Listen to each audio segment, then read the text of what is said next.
Еве сме на стадионот на фудбалски клуб Караорма во Струга, каде што ќе се одигра одложениот надпревар помеѓу Струга, Тримлум и Скопски Вардар.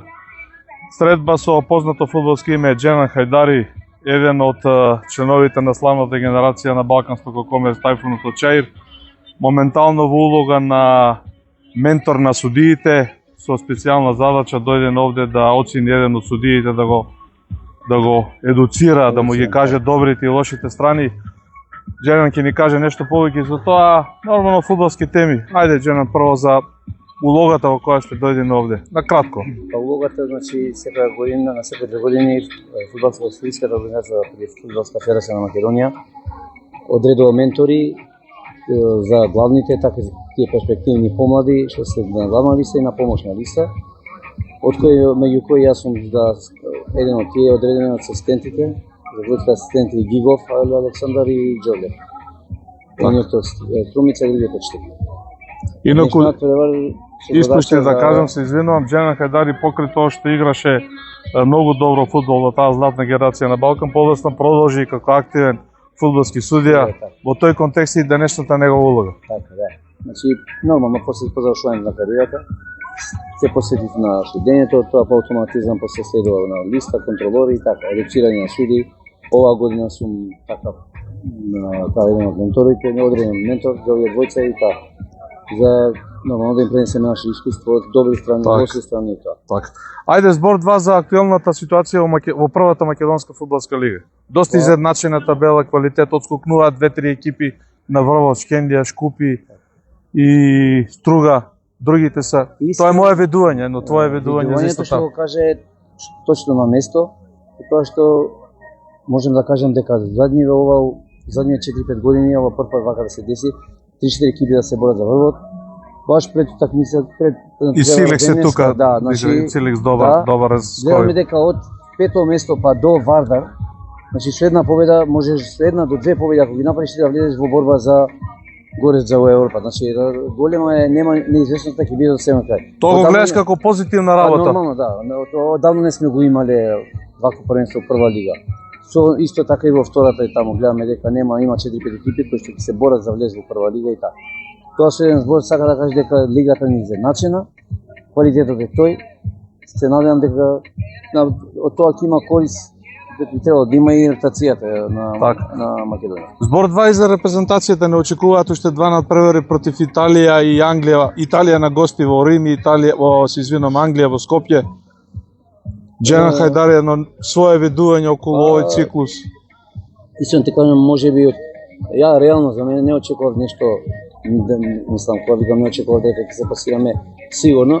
Нормално додека траат утакмиците, шансите остануваат, но се очекувам од овие две надпревари што ќе играат сега со Англија и после со Италија, мислам беше, после со Англија. Така. Мислам дека као порака една е да покаже се, да дадат се од себе на овој надпревар, за прво е за престиж, а самиот надпревар со Италија таму знаеме дека задните 2 пати некако им ги расипавме рачуниците и докажа фудбалот дека нема фаворити. Денеска значи фаворит нема. Од тој што најмалку се надеваш може да дојде до кикс како дома така и надвор.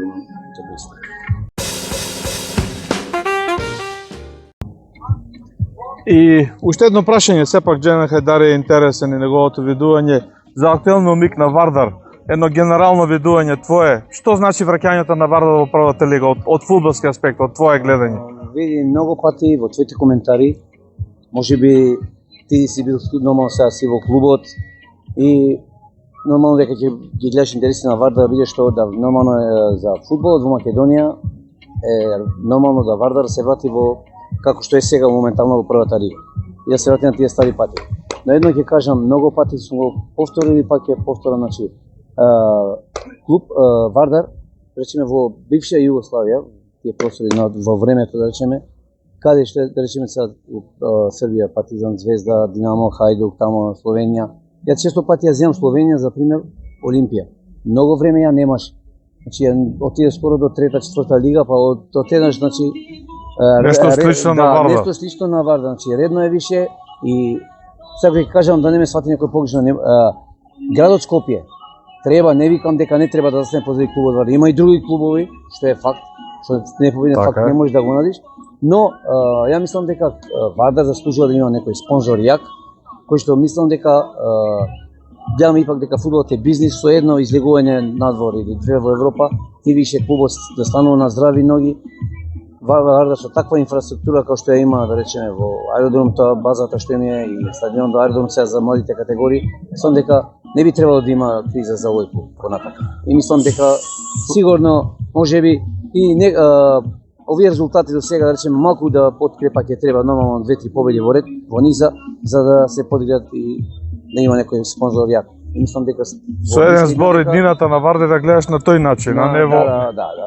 Са нормално комити као комити сака да го преземат клуб, али едно е да води, да го гледаш клубот, да го сакаш и да го навиваш, друго е во да бидеш во управата. Така. Иако е факт дека комитите многу сторија во овие критични моменти. Да.